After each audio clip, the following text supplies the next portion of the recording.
শ্রীরামকৃষ্ণ কথামৃত পর্ব ১৩। সহস্রবদনে ঠাকুর শ্রীযুক্ত শিবনাথ শাস্ত্রী ও অন্যান্য ভক্তদের দিকে তাকিয়ে বললেন, এই যে শিবনাথ, দেখো তোমরা ভক্ত, তোমাদের দেখে বড় আনন্দ হয়। গাঁজাখোরের যেমন স্বভাব, আর একজন গাঁজাখোরকে দেখলে ভারী খুশি হয়, হয়তো তার সঙ্গে কোলাকুলি করে। একথা শুনে শিবনাথ এবং সকলে হেসে উঠলেন।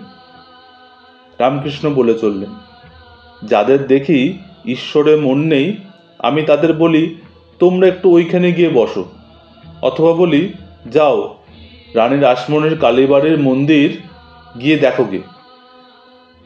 আবার দেখেছি যে ভক্তদের সাথে বৈষয়িক লোক এসেছে, তাদের ভারী বিষয় বুদ্ধি, তাদের ঈশ্বরীয় কথা ভালো লাগে না। ওরা হয়তো আমার সাথে অনেকক্ষণ ধরে ঈশ্বরীয় কথা বলছে, আর এদিকে এরা বসে থাকতে পারছে না, ছটপট করছে, বারবার তাদের কানে কানে ফিসফিস করে বলছে কখন যাবে কখন যাবে। তারা হয়তো বলল দাঁড়াও না হে, আর একটু পরে যাব। তখন এরা বিরক্ত হয়ে বলল, তবে তোমরা কথা কও, আমরা নৌকায় গিয়ে বসি। সংসারী লোকেদের যদি গিয়ে বলো যে সব ত্যাগ করে ঈশ্বরের পাদপদ্মে মগ্ন হও, তা তারা কখনো শুনবে না। চৈতন্যদেব বলেছিলেন, ঈশ্বরের নামের ভারী মাহাত্ম্য, শীঘ্র ফল না হতে পারে, কিন্তু কখনো না কখনো তার ফল হবেই হবে।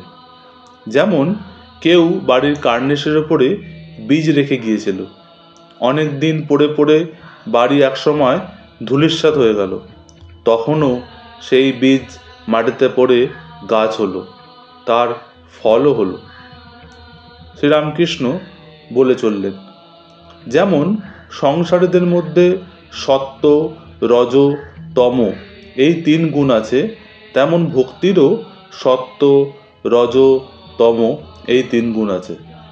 সংসারীর সত্যগুণ কীরকম জানো? বাড়িটি এখানে ভাঙা ওখানে ভাঙা, মেরামত করে না, ঠাকুর দালানে পায়রাগুলো হাঁকছে, উঠোনে শ্যাওলা পড়েছে, তাও হুঁশ নেই, আসবাবগুলো পুরনো, ফিটফাট করবার কোনো চেষ্টা নেই, কাপড় যা একখানা হলেই হলো। লোকটা খুব শান্ত শিষ্ট, দয়ালু, অমায়িক, কারুর কোনো অনিষ্ট করে না। সংসারীর রজগুণের লক্ষণ আবার আছে কেমন জানো? ঘড়ির চেন, হাতে 2-3টে আংটি, বাড়ির আসবাব, সেগুলো সব খুব ফিটফাট, দেওয়ালে কুইনের ছবি, রাজপুত্রের ছবি, কোনো বড় মানুষের ছবি, বাড়িটি চুনকাম করা, যেন কোনোখানে একটুও দাগ নেই, নানা রকমের ভালো ভালো পোশাক, চাকরদেরও পোশাক, এমনই সব। আবার সংসারীর তমগুণের লক্ষণ হলো নিদ্রা, কাম, ক্রোধ, অহংকার, এইসব। আবার ভক্তির যে সত্য রয়েছে সেগুলো শোনো। যে ভক্তের সত্যগুণ আছে সে ধ্যান করে অতি গোপনে, হয়তো মশারির ভেতর ধ্যান করছে, সবাই জানছে ইনি শুয়ে আছেন, বুঝি রাত্রে ঘুম হয়নি তাই উঠতে দেরি হচ্ছে।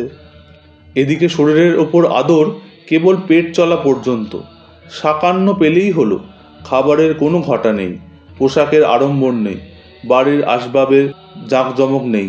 আর সত্যগুণী ভক্ত কখনো তোষামত করে ধন নেয় না। ভক্তির রজ থাকলে সেই ভক্তের হয়তো তিলক আছে, রুদ্রাক্ষের মালা আছে, সেই মালার মধ্যে আবার একটা সোনার দানাও আছে। যখন তারা পুজো করে তখন গরদের কাপড় পরে পুজো করে। শ্রীরামকৃষ্ণ বললেন, ভক্তির তম যার হয় তার বিশ্বাস জ্বলন্ত, ঈশ্বরের কাছে সেরূপ ভক্ত জোর করে, যেন ডাকাতি করে ধন কেড়ে নিচ্ছে, মারো কাটো বাঁধো, এইরূপ ডাকাত পড়া ভাব তার। তমগুণকে মোড় ফিরিয়ে দিলে ঈশ্বর লাভ হয়, তার কাছে জোর করো, তিনি তো পর নন, তিনি তো আপনার লোক। আবার দেখো, এই তমগুণকে পরের মঙ্গলের জন্য ব্যবহার করা যায়। বৈদ্য 3 প্রকার, উত্তম বৈদ্য, মধ্যম বৈদ্য, অধম বৈদ্য। যে বৈদ্য এসে নাড়ি টিপে ওষুধ খেয়েও হে এই কথা বলে চলে যায়, সে হলো অধম বৈদ্য। রোগী খেলো কি না সেই খবর সে নেয় না। যে বৈদ্য রোগীকে ওষুধ খেতে অনেক করে বোঝায়, মিষ্টি কথাতে বলে, ওহে ওষুধ না খেলে কেমন করে ভালো হবে, লক্ষ্মীটি ওষুধ খাও, আমি নিজে ওষুধ মুড়ে দিচ্ছে তোমাকে, সে হলো মধ্যম বৈদ্য।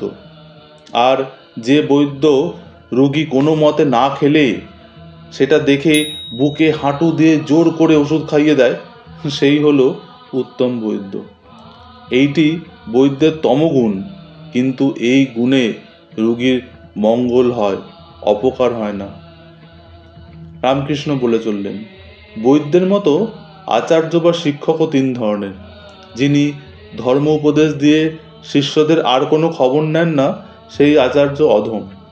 যিনি শিষ্যদের মঙ্গলের জন্য বারবার তাদের বোঝান, যাতে তারা তার উপদেশগুলো ধারণা করতে পারে, সেই জন্য অনেক অনুনয় বিনয় করেন, ভালোবাসা দেখান, তিনি হলেন মধ্যম আচার্য। আর শিষ্যরা কোনো মতে শুনছে না দেখে যে আচার্য তাদের উপর অনেক জোর জবরদস্তি পর্যন্ত করেন, তাকে বলি উত্তম আচার্য।